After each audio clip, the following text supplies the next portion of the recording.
Welcome back to Sunday School, everyone. I'm Jared Anderson, and this is Engaging Gospel Doctrine, episode 371.2, which covers the Come Follow Me material for May 31st. And unfortunately and appropriately, I am naming it Us versus Them. This is Book of Mormon week 20 and covers Mosiah 29 to Alma 4. Before I get into the lesson, I want to talk a bit about why I talk so much about life in this podcast. Why not more scriptures? Why not just stick to the scriptures? Well, meaning and application are both found and forged in the spaces between our scriptures and our souls. If scriptures don't change our lives, there is no point to the scriptures. If the gospel doesn't change our lives, there is no point to the gospel. This podcast is about the intersection of the scriptures and our lives. This is what all Sunday school should be like, I think.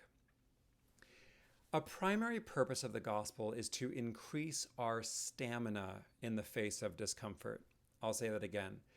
A key purpose of this podcast, of the gospel, of life in general, is to increase our stamina in the face of discomfort.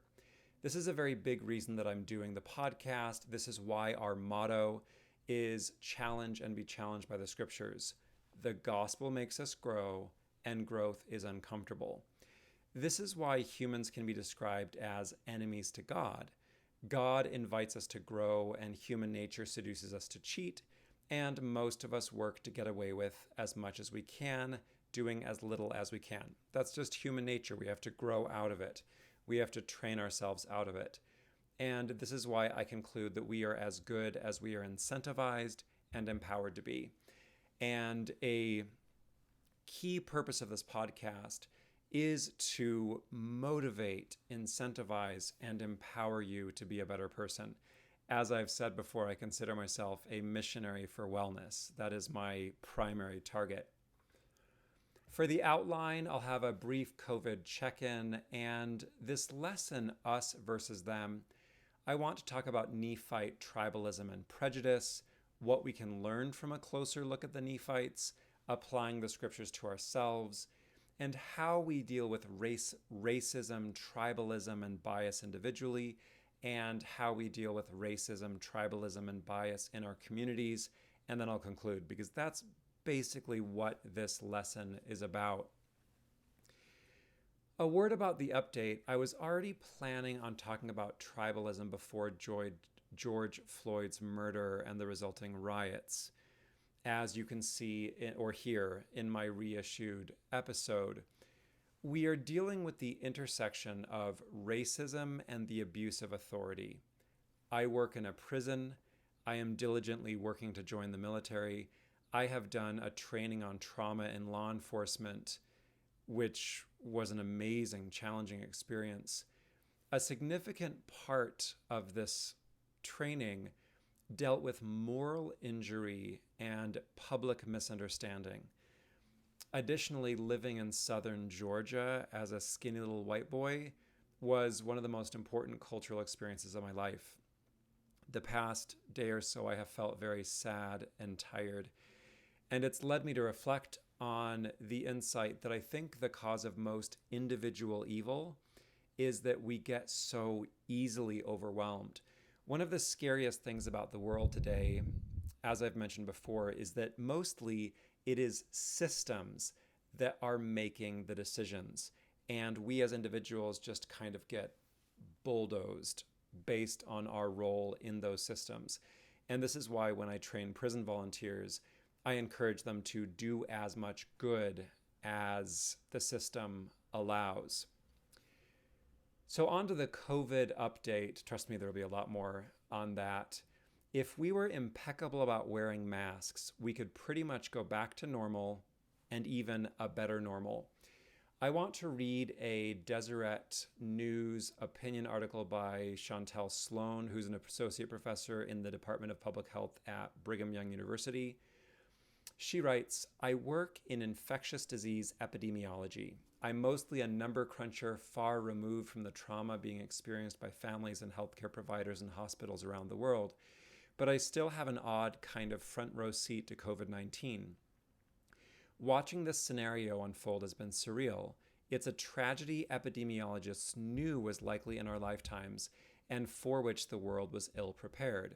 The personal strain, public division, and politicization has made it all the more difficult to fight and even to understand. Early denials and mistakes in combating COVID-19 outbreaks around the world made the problem worse. That's a fair point of discussion, but it is in many ways immaterial to the methods we need to fight the battle today. Frankly, I'm exhausted. My guess is you are too. It's tempting to want to let the beautiful weather lift the pandemic away like a bad dream. It can seem overblown and far away, especially if you haven't seen suffering patients for yourself. I've certainly thought and felt that at different times. The burden and burnout are real, the economic and emotional tragedy are real, and we all desperately want to be at liberty to move and interact freely. But that's the problem with a pandemic. We can't will it out of our individual lives, not directly at least. We can't pull ourselves up and out of the crisis by our bootstraps because we aren't fighting something that works against just the individual. We are battling a force of nature that attacks by spreading through communities. We might as well try to individually force back an earthquake or a hurricane. All we can do is learn about the virus and do our best to overcome it in a united way. It takes a community to spread the virus, and so it takes a community to stop it. Even a vaccine will be a community-level tool. I remain very hopeful about our ability to overcome COVID-19. I see the path back to our freedom to gather and move without fear becoming clearer. A few months ago, we didn't have the information, materials, or resources to fight on even footing. That is changing. Now we know about how the virus is spread through respiratory droplets. I read this week about simulations suggesting the spread of the virus in classrooms could be kept near zero when at least 90% of students wear cloth masks and sit apart. Isn't that amazing? This is promising. This is so encouraging. In New Zealand, they designated personal bubbles of individuals who could interact freely with each other to counteract loneliness and the burden on people who could not care for themselves. As the disease was eliminated, those bubbles are expanding to include more people. We still have a lot to learn, but our efficacy in the battle is steadily growing. The tricky part is that we can't eliminate COVID-19 by focusing only on our individual liberty. As an aside, I think this is one of the primary problems with dealing with COVID in the US. The tricky part is that we can't eliminate COVID-19 by focusing only on our individual liberty. We have to exercise a kind of generous communal commitment to liberty as a principle. I think members of the church in general are good at that. That was an aside as well. We have to believe in protecting the liberty of another as much as protecting the liberty of ourselves, and that belief has to drive us to make some necessary personal sacrifices. As I move through my community, I see many people wearing masks and many people not. There is an element of discomfort to wearing a mask, and there can be a feeling of loss of personal control or even identity. It is a small change, but it comes at a cost because we are not culturally accustomed to it. The question is, are we willing to pay that cost in order to protect the freedom of one another? If I use my freedom to wear a mask, it does little to protect me from COVID-19. It only protects the people around me. The freedom of vulnerable people to be healthy and move about in society depends on their community generosity, generously choosing to self-sacrifice. Scientists and government do not dictate that fact, the virus does. The idea of generously using our liberty runs against the current tired political talking points, which keep us fighting in trenches against each other instead of together against COVID-19. As another aside, this is why I said COVID-19 is best case World War III, because COVID-19 ideally should be encouraging us to all cooperate together against COVID-19. You are all enlisted, and what you need to do is to wear a mask. It's super, super simple. The mask is your uniform in the battle against COVID-19. I have been wearing a mask whenever I've been around other people. I would love nothing more than to walk through a store and see someone sporting a mask that says "Don't tread on me" and walk past someone else wearing a mask that says "The Resistance," #The Resistance. life and liberty of our neighbor can be put ahead of the other lenses through which we see the world. Isn't that great? I love that. Like, personalize the mask and have it say whatever you want. I have a Star Wars mask that was made by me. Mostly I've just been wearing like the surgical mask, and you can rewear it because it's to stop droplets, not particles. If we want liberty from the pandemic for ourselves, we can only truly get it by making sacrifices to liberate others. We have the tools and knowledge to do so in our communities, regardless of whether there's political will to match. I choose to wear a mask to protect and return your freedoms. Please do choose to protect and return mine. So we are making a tiny, tiny sacrifice of wearing masks in public to protect freedom. And from what she's saying, and from the best that I've seen, if all of us wore masks in public, we could pretty much instantly return or move forward to a new normal. So that's what I hope for.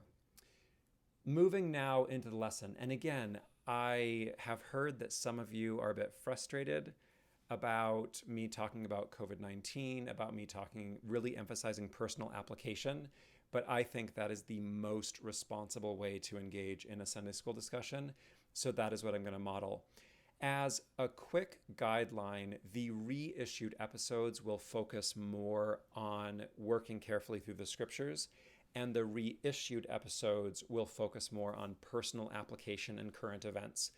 Because as I said, I think the only way that the scriptures are useful and the only way that the gospel is useful is if it changes our day-to-day lives and if it changes our day-to-day behavior. So I will continue to unapologetically and enthusiastically focus on that. First, Nephite tribalism and prejudice.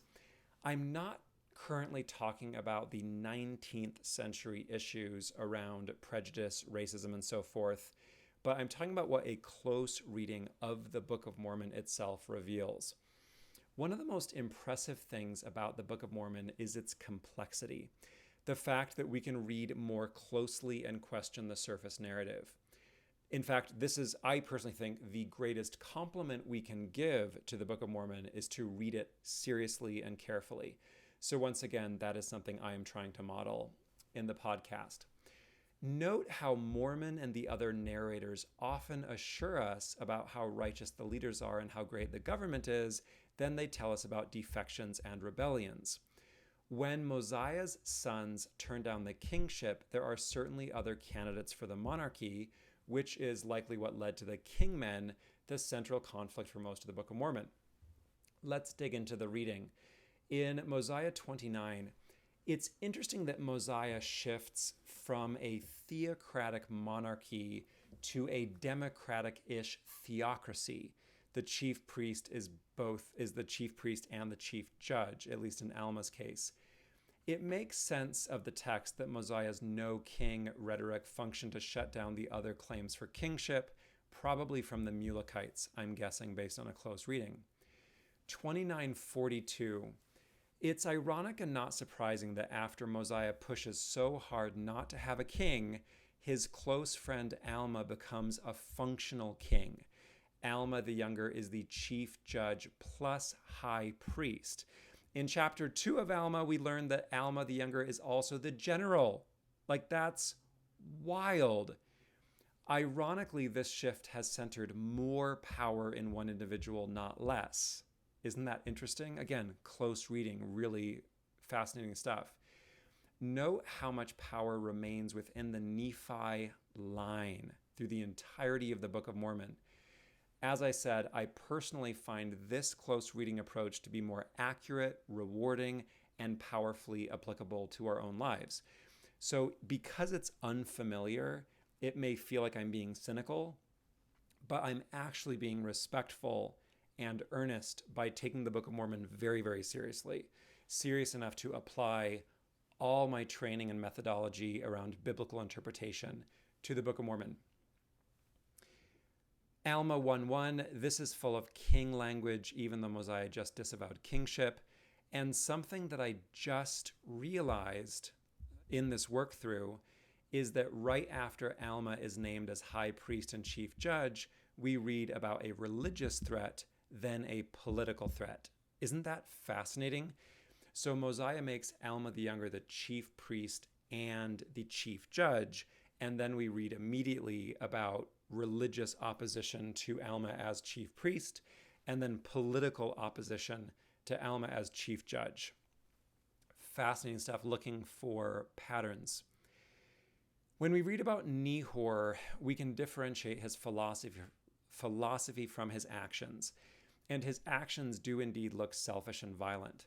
As I commented in my reading notes, Nehor's philosophy seems to be some sort of Christian universalism, and it's worth looking at what he was executed for. It appears that he was executed for heresy more than the murder or duel with Gideon. Again, a close reading, this amusing, they contended warmly with their fists. It does seem to be a cultural dueling paradigm than straight up mob violence or something.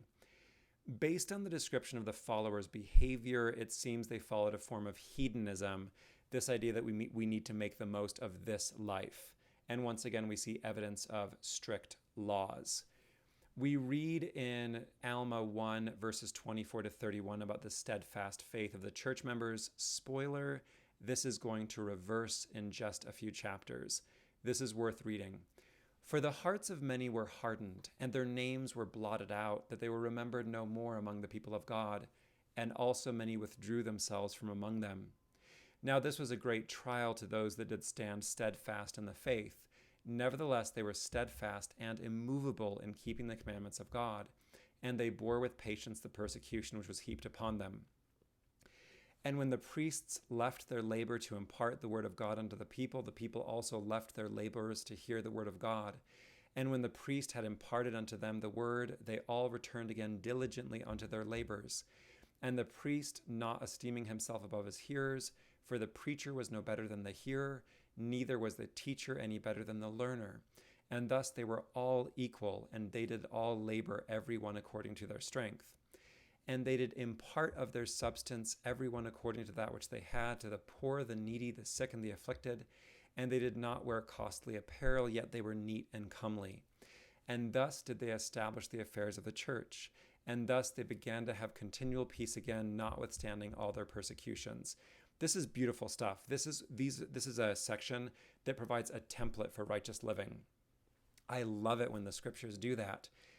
You'll notice that they prosper because they are focused on diligence, they are focused on working, they are focused on giving, they are focused on generosity, they are focused on process, not outcome, and therefore they are thriving. Now, unfortunately, this thriving sets them up in the pride cycle, and they are going to fall in just a few chapters. So it says, and now because of the steadiness of the church, they began to be exceedingly rich, having abundance of all things whatsoever they stood in need, and abundance of flocks and herds and fatlings of every kind, and also abundance of grain and of gold and of silver and of precious things, and abundance of silk and twine fine linen and all matter of good homely cloth. And thus in their prosperous circumstances they did not send away any who were naked, or that were hungry, or that were athirst, or that were sick, or that had not been nourished. And they did not set their hearts upon riches. Therefore they were liberal to all, both young and old, both bond and free, both male and female, whether out of the church or in the church, having no respect to persons as to those who stood in need. And thus they did prosper and become far more wealthy than those who did not belong to the church. So again, one of the most rewarding things that I have been focusing on in my life is focusing on process, not outcome, diligence, not reward. And this is exactly what the members of the church, I always use small c for the church in the Book of Mormon. I just read, study, ponder these verses. They are so, so good. Moving now to chapter 2. Was Amlici really after the order of Nehor, or is Mormon just putting everyone who disagrees in the bad guy camp? I still think that Amlici being a Mulekite makes the most sense. And this is fascinating. Note that those in power are concerned that the system of voting that they set up, the voice of the people, might not go the way they want. makes you wonder whether the voice of the people were really listened to. Voting doesn't work, so Amlici resorts to violence, and then things escalate. Again, I wonder whether the voting wasn't fair, and that's what led to violence.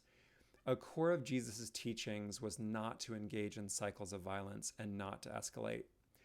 Note that the Nephites say that the Amlicites plus the Lamanites threatened to wipe them out in 225, but then the Nephites actually do wipe them out and then leave their bodies heaped up upon the earth, which seems to function as a warning. There's some really intense cultural underpinnings here. Alma 3. The beginning of this chapter suggests that both sides were waging a war of annihilation. Read 3:8 through 10. Oh, sorry. So that's the beginning of 3. And then in 3:8 through 10, this is a strong indication of Nephite endogamy, the idea that the Nephites only marry within their people, and possibly even a class system. This is a very interesting conclusion that comes from a close reading of the Book of Mormon, is that at multiple times in the Book of Mormon, the narrator says, oh yes, we were all one and equal and of one heart, and we all converted, and there were no more Nephites and Lamanites. And then very quickly at key points, they're like, and also this is my genealogy, and this is where I come from. And then they divide again into these sub-tribes, which again makes you wonder that, and I think a reasonable conclusion is that the Nephites actually never transcend that tribalism and class system. When I taught world religions and we talked about Hinduism, there was a lot of negative response, of course, to the Hindu caste system. But then I challenged the students and said, so tell me about the US caste system. How does that work? And we'll get to that in just a moment. Alma 4. Here's another theme. We wake up most fully when we have no other choice. The people repent, they seek God, they build up the church because so many people were killed in war that it threatened the functioning of society. While I was running with my son today, I was talking about the irony that we are most motivated to survive, but we're not very motivated to thrive. This is my primary motivation. One of my primary motivations in life is that we basically need to be tricked into being our best. In order to survive, whenever things trigger our survival instinct, we work really, really, really hard to survive. But then once we're minimally comfortable, a lot of us stop trying. Capitalism and the entire job system is designed to artificially give us anxiety that is usually reserved for when we go hungry.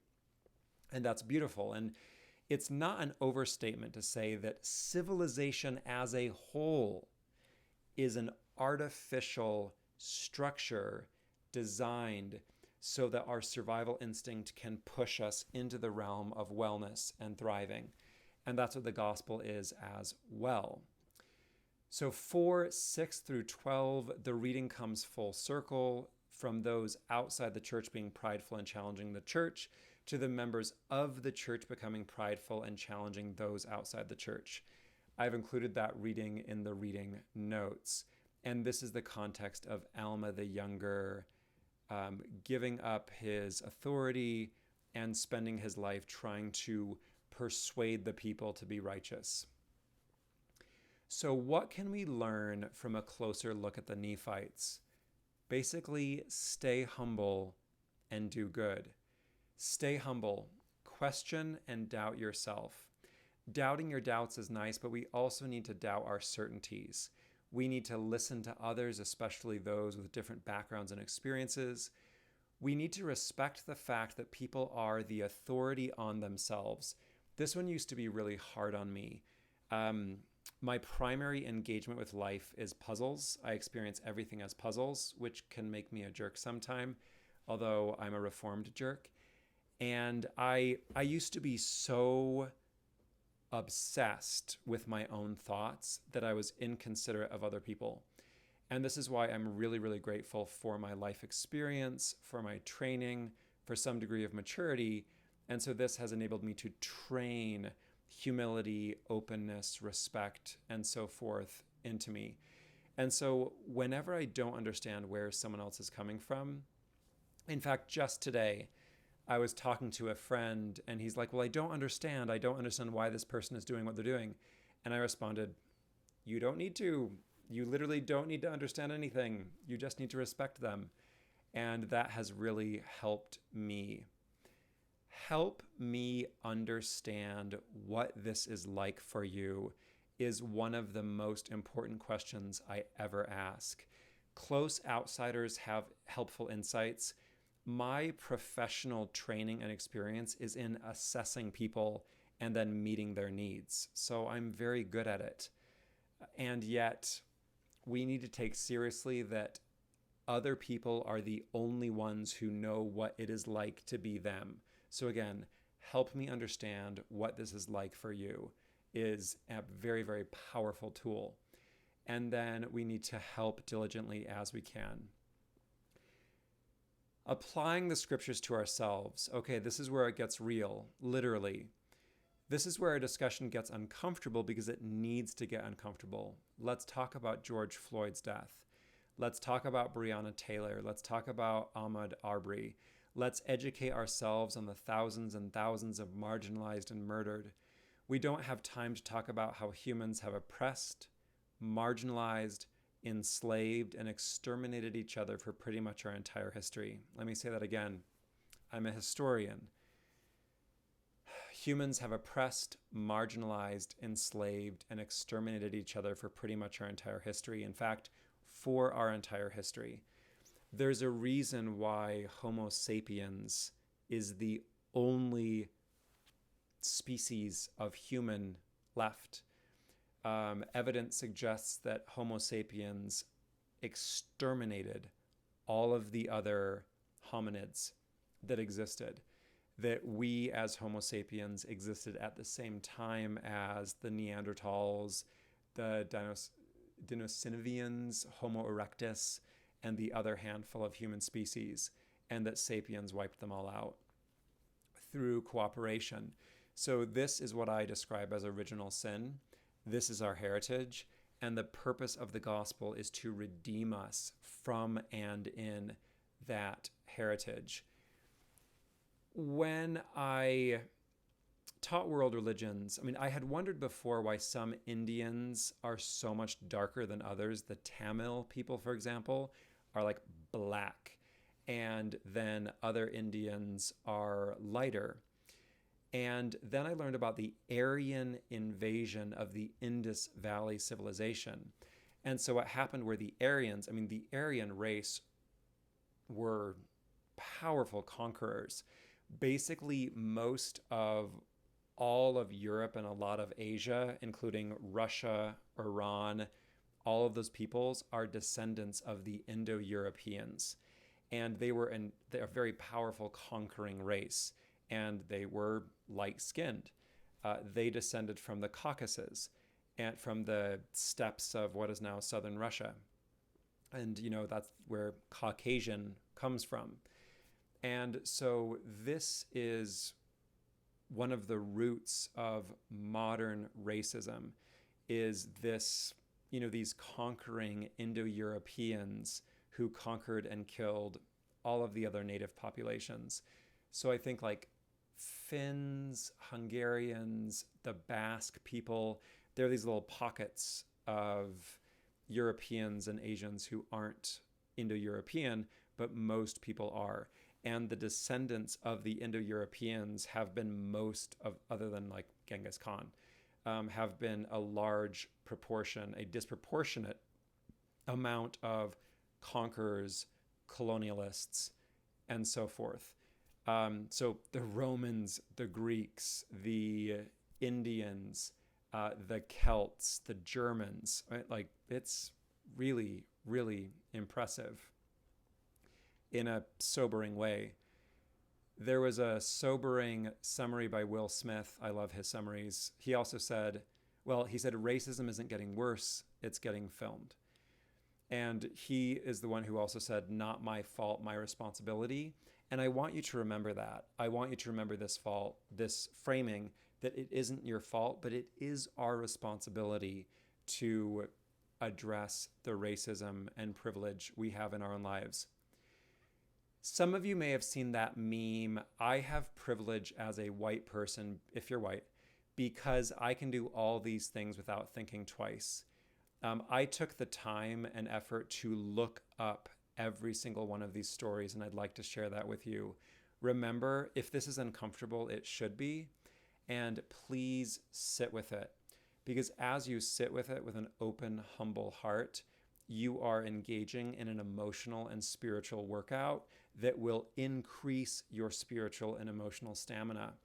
And one of the most important things I have learned from ministry training is that building up your emotional stamina is one of the single most important things you can possibly do. As they say, deal with your own crap so it doesn't get on others. There's transference and countertransference. So the normal thing that happens when someone shares something difficult is that we get uncomfortable. I call this the empathy backfire effect. And then our discomfort becomes our priority. And so we try to discount the tragedy of others to make our mild discomfort feel better. Let me state that again. The way we are currently in our culture is that we would rather minimize atrocities than feel mildly uncomfortable. So the first step is to build up your tolerance around feeling mildly uncomfortable. And I hope that it is one thing that I actively try to do in the podcast. It's disturbing that I could type in name plus shooting and be right in almost all instances. I can go birding, Christian Cooper. This is the black man where a woman called the police on him when he asked her to please leash her dog. I can go jogging, Ahmaud Arbery. Ahmaud Arbery was shot and killed by a father and son who had heard about a robbery. I can relax in the comfort of my own home. Botham Jean and Atiana Jefferson. An officer believed she was going into her own home, went into Jean's home and shot and killed him. Neighbors called the police saying Jefferson's door was open and they entered and shot and killed her. I can ask for help after being in a car crash. Jonathan Farrell and Renisha McBride. Farrell crashed his car, knocked on the door. The neighbor called police. The police shot and killed him. McBride knocked on a door asking for help. The homeowner shot her. She was 19 years old. I can have a cell phone. Stephen Clark. Stephen was 23 years old in the backyard of his grandmother's house, and he was shot and killed by officers. I can leave a party and get to safety. Jordan Edwards. Jordan Edwards is a 15-year-old boy in a car. An officer shot him in the head while the car was driving away. I can play loud music. Jordan Davis. A man shot 17-year-old Davis after an argument about loud music. I can sell CDs. Alton Sterling. 2 officers shot Sterling after a call relating to CDs. Sterling had a gun but did not draw it. I can sleep. Ayanna Jones. An officer killed a 7-year-old girl during a raid. I can walk from the corner store. Mike Brown. An officer shot 18-year-old Mike Brown while investigating reports of a theft of a box of cigars. I can play cops and robbers. Tamir Rice. An officer shot 12-year-old Rice who was holding a toy gun. I can go to church. The Charleston 9. A white supremacist killed 9 men and women during their Bible study. I can walk home with Skittles. Trayvon Martin. A member of the Neighborhood Watch killed 17-year-old Martin who was visiting relatives. I can hold a hairbrush while leaving my own bachelor party. Sean Bell. Sean Bell was killed right before his wedding. Officers shot 50 rounds into his car. I can party on New Year's. Oscar Grant. Officers killed Grant after a fight that had already been broken up on public transit. I can get a normal traffic ticket. Sandra Bland. Bland was arrested after a routine traffic stop for assaulting a police officer, which means she argued back probably, and she later killed herself in jail. I can lawfully carry a weapon. Philando Castile. This is a particularly tragic one. An officer shot Castile 5 times while Castile was said he was not reaching for the weapon that he declared he had on him. So he was being proactively cautious. I can break down on a public road with car problems. Corey Jones. A plainclothes officer shot Jones while Jones was waiting by his car that had broken down. I can shop at Walmart, John Crawford. An officer shot and killed Crawford, who had a BB gun in Walmart. I can have a disabled vehicle, Terrence Crutcher. An officer shot and killed Crutcher after a call about an abandoned vehicle. I can read a book in my own car, Keith Scott. An officer shot Scott while looking for someone else. Scott was walking backwards with his hands down, and his wife begged officers not to shoot. I can be a 10-year-old walking with our grandfather, Clifford Glover. An undercover officer shot the 10-year-old boy believing they were involved in the robbery. Glover and his grandfather ran away because they were scared and didn't know they were police because they were, out of uniform. I can decorate for a party, Claude Reese. An officer shot 14-year-old Reese as he was investigating a possible robbery. I can ask a cop a question, Randy Evans. An officer shot 15-year-old Evans point blank in the head after responding to reports about a youth with a gun. The officer's partner challenged him. The officer was later ruled to be insane and therefore not guilty, but was released within a year. I can cash a check in peace, Yvonne Smallwood. An officer shot Smallwood while she was cashing a check. I can take out my wallet, Amadou Diallo. Plainclothes officers shot at Diallo 42 times after he reached for his wallet. I can run, Walter Scott. An officer pulled Scott over about a brake light and then shot him as he was running away. I can breathe, Eric Garner. An officer put a chokehold on Garner on suspicion of selling single cigarettes. I can live, Freddie Gray. Gray ran away from the officers and they used enough force when they caught him that he died from complications. I can sleep in my own bed, Breonna Taylor. Police broke into Taylor's home looking for someone else and then shot her 8 times in her own home. I can be arrested without the fear of being murdered, George Floyd. The police officer who was kneeling on Floyd's neck was challenged by bystanders and they were told not to interfere. This officer has been charged with 12 times with police brutality and has killed at least 6 other people. What do we do about all this? This made me heavy and exhausted as I was preparing for this, and I hope it makes you heavy and exhausted while you hear about it. How do we talk about this? I hope that this will give us the opportunity and invitation to continue the conversation in a more productive way. Something that I shared on Facebook is that I have privilege as a white person because I feel this heaviness and grief mostly when another Black brother or Black sister is murdered, after which that grief fades into the background. This grief is not my constant companion. This grief is not a relentless moment-by-moment fear for my own safety and the safety of my children. My friend Lisa pointed out that it's the difference between living with occasional grief and living with constant terror. I started White Fragility yesterday, the book by Robin DiAngelo. She's white, which does matter, and she has made a career of training other white people about whiteness and racism. This should make you uncomfortable. And again, we have to confront and sit with this discomfort. She says about racism, we have to stop thinking about racism simply as someone who says the N-word. This book is centered in the white Western colonial context. And in that context, white people hold institutional power. This means understanding that racism is a system rather than just a slur. It is prejudice plus power. That is a great summary. Racism, institutional racism, is prejudice plus power. And in Britain and the US at least, it is designed to benefit and privilege whiteness by every economic and social measure. Everyone has racial bias, but as DiAngelo is determined to establish, when you back a group's collective bias with lingering authority and institutional control, it is transformed. That is why she is scathing of those who claim reverse racism exists. After all, people of color can show prejudice against white people. It is equally condemnable, but this form of discrimination does not come with systemic privilege and so is not racism as per the modern definition. So we all are biased and prejudiced, but only those in power can be racist. In more technical language, whiteness scholars define racism as encompassing economic, political, social, and cultural structures, actions, and beliefs that systematize and perpetuate an unequal distribution of privileges, resources, and power among white people and people of color. This unequal distribution benefits whites and disadvantages people of color overall and at the group level. Although individual whites may be against racism, they still benefit from a system that privileges their group.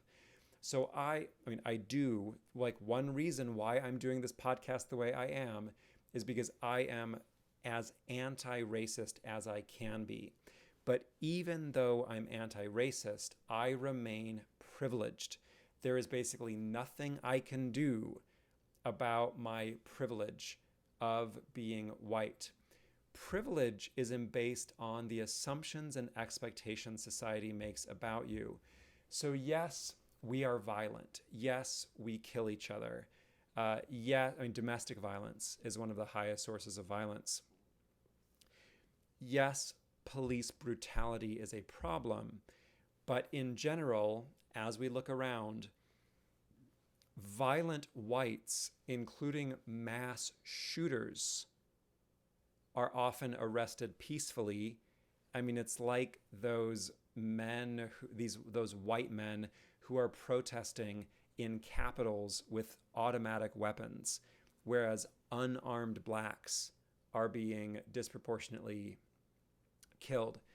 So privilege, are you assumed to be dangerous? Are you assumed to be part of the problem or part of the solution? Really quick story.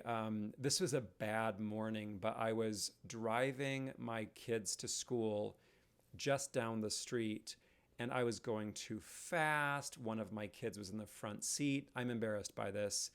One of my kids wasn't wearing a seatbelt, and we were in this junky old Yukon, and the window wouldn't roll down.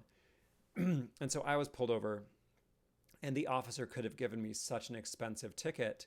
And I got out of my car, and the officer said, "Okay, sir, don't get out of your car. Not everyone is as nice as you." And I immediately corrected in my head, not everyone is as white as you. And so again, are we assumed to be innocent, or are we assumed to be dangerous? My favorite definition of privilege is the things you have the luxury of not worrying about, and the degree to which the system makes you work for equal or lesser outcomes. So yes, it's possible for marginalized populations to become tremendously successful. Oprah is one of the richest people in the world, but she is still treated as Black. There was that story where she was trying to buy a handbag, and I don't think there should even exist handbags that cost tens of thousands of dollars, but the store owner assumed that she couldn't afford a handbag because she was Black. So that's how racism and privilege work. How do we deal with racism, tribalism, and bias individually? We have to name it. We have to listen. We have to keep ourselves educated. We have to educate ourselves as much as we can, and to keep all of this in mind as we move through life. I love that my sister posted this by Courtney Ariel, who's a Black singer and storyteller. So what do? How do we become allies in this racist system? So allies to the marginalized. I am not going to do much coddling here. I don't know that I believe that love requires coddling. Here are 6 things you can do to be stronger allies. 1, listen more, talk less. You don't have to have something to say all of the time. You don't have to post something on social media that points to how liberal, how aware, how cool, how good you are.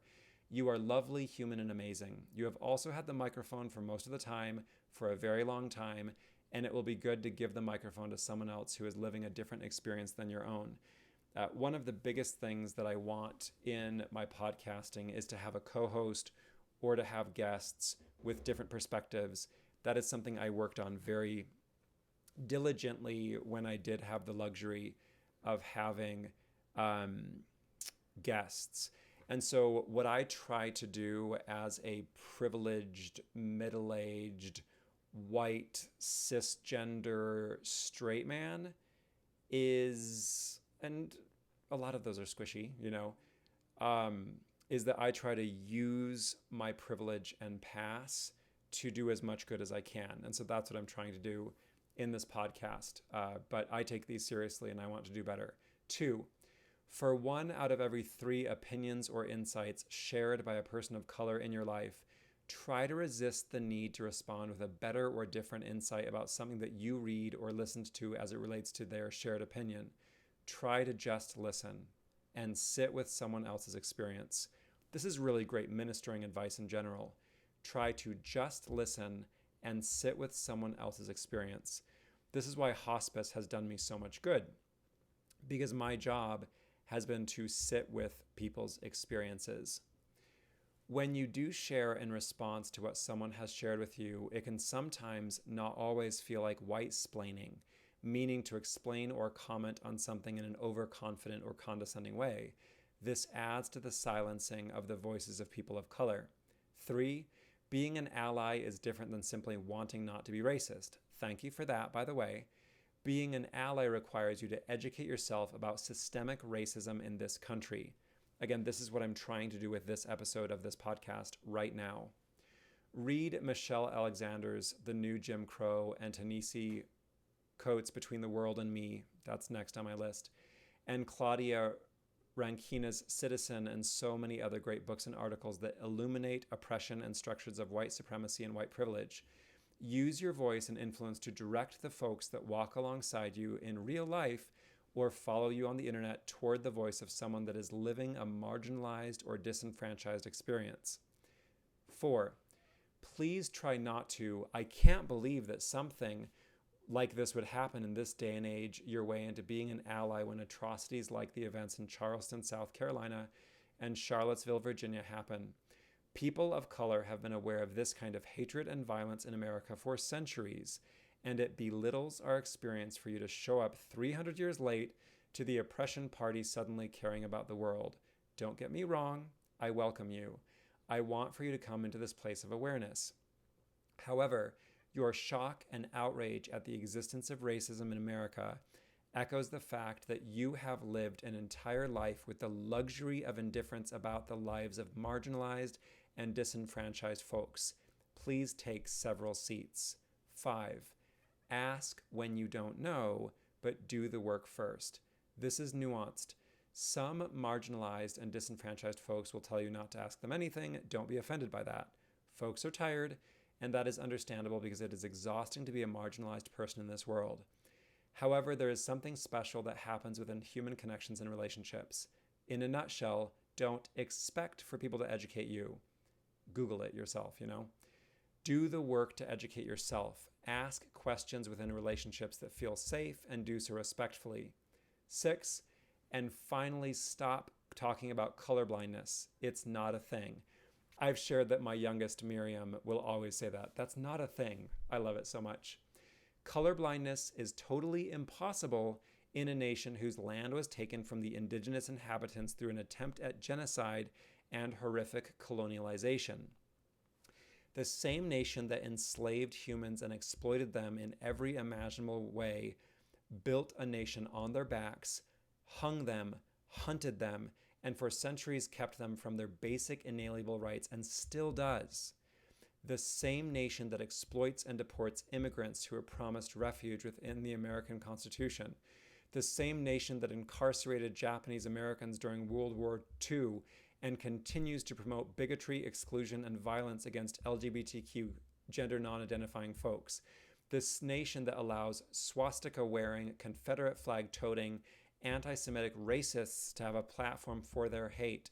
The same nation that promised religious freedom yet targets those who do not believe in a white capitalist Jesus. I love Jesus, and I promise Jesus was not white, literally brown and wonderfully Jewish, and would never have been capitalist.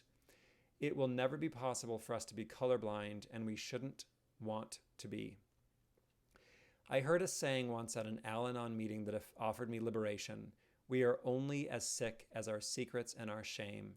Shame can only live in the darkness. It can live within the systems of denial and defensiveness that we use to cover it up. We have to name these things, acknowledge them, and begin to do the deep work of transformation, restoration, and reparation. Yep, now I'm talking about reparations. Privilege means that you owe a debt. You were born with it. You didn't ask for it, and you didn't pay for it either. No one is blaming you for having it. You are lovely, human, and amazing. Being a citizen of a society requires work from everyone within that society. It is up to you whether you choose to acknowledge the work that is yours to do. It is up to you whether you choose to pay this debt and how you choose to do so. Sometimes living with privilege can disillusion us into thinking that being in community with other humans doesn't require work. This is a lie. It requires a great deal of work. And all of that work requires being a human and trying to love other humans well. That is my religion. I love it. Being a human and love other humans well. Live well. That's the core of my religion and, my interpretation of the gospel. I believe this is a holy work, the work of justice, the pursuit of it. It doesn't need an audience, and it will not always have one. It will happen most days in ways that are unseen. It might mean providing a meal or shelter, listening, using your particular area of expertise to help someone in need of that expertise who might not have access to it otherwise, bailing a protester out of jail or paying a family's rent for 1 month if you have the resources to do so, or marching at a rally with marginalized folks alongside other allies. There may not always be a practical, tangible way to pursue this work, but I believe you will know it when you meet it face to face. However it looks, it will be something that you do without needing to be thanked or receive praise. You are not a savior. Marginalized, disenfranchised folks can and will survive without you. We are magic. However, I urge you to pursue this work knowing that a system of white privilege afforded you access to opportunities while denying them to so many others. Above all, I urge you to keep trying. You're going to make mistakes, expect this, but keep showing up.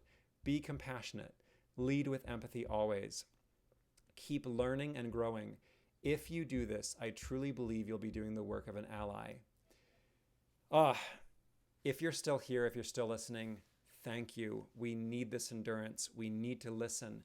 We need to internalize these principles. I personally feel motivated to get as much privilege and, yes, power as possible so that I can use it to do good, so I can use it with humility and deference, so that I can incorporate as many checks and balances as possible. But I want to do as much good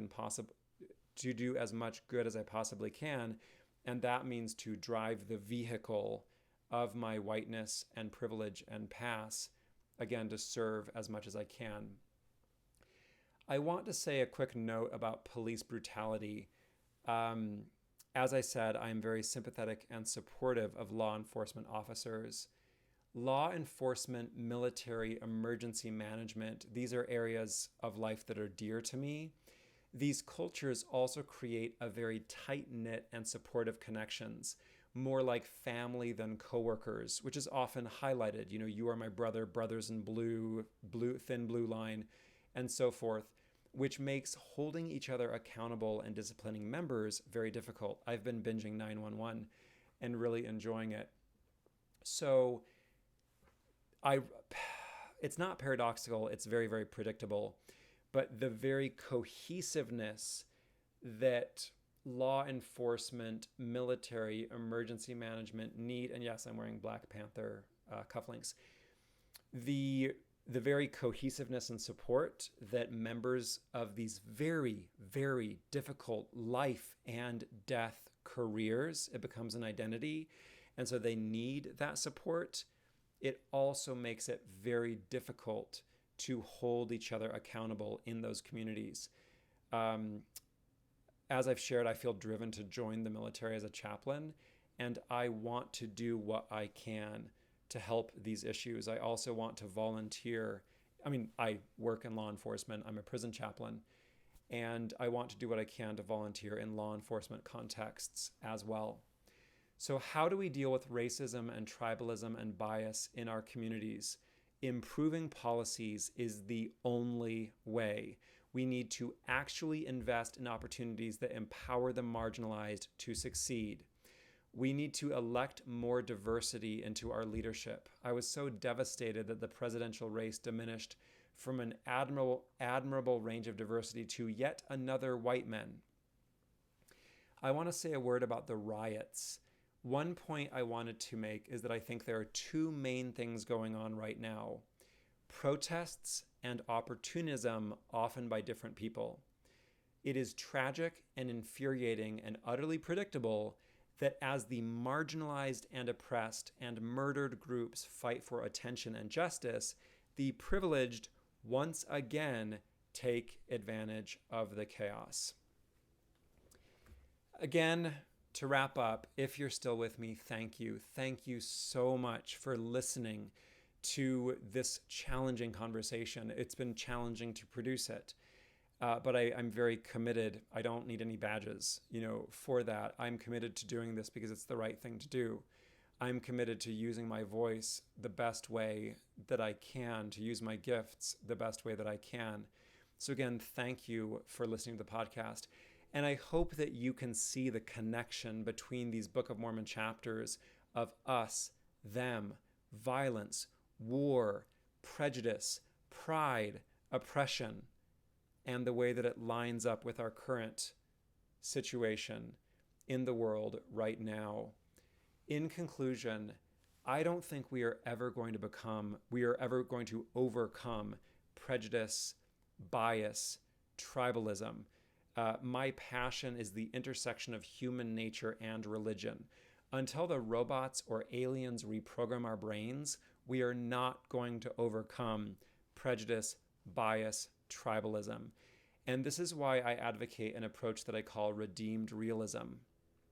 I believe that the best way to compensate for and engage these very, very powerful cultural, socialized, systemic, how many big words can I use? These ideas are pervasive, insidious, and bigger than us. And so I am convinced the only way to address them is to say, I am hopelessly biased. I am hopelessly prejudiced. I am hopelessly not technically hopelessly, but inevitably is a better word. I am inevitably biased, prejudiced, privileged, wherever we fall on that continuum. And therefore, I am going to be honest about that. I'm going to be humble about that. And I'm going to take that into account as I move forward in my life. And so I think the greatest and initial hope is to have a humble awareness of bias, a humble awareness of privilege.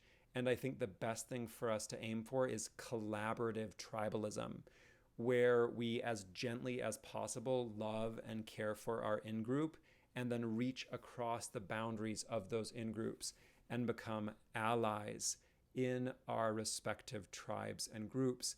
And I think that as we do this, we can work toward Zion and work toward the oneness that the scriptures teach. So again, thank you for joining me for another episode of Engaging Gospel Doctrine. Thank you for all that you're doing to make the world a better place, which starts with being better, loving better. Thank you so much for those who support the podcast and keep it free for everyone else.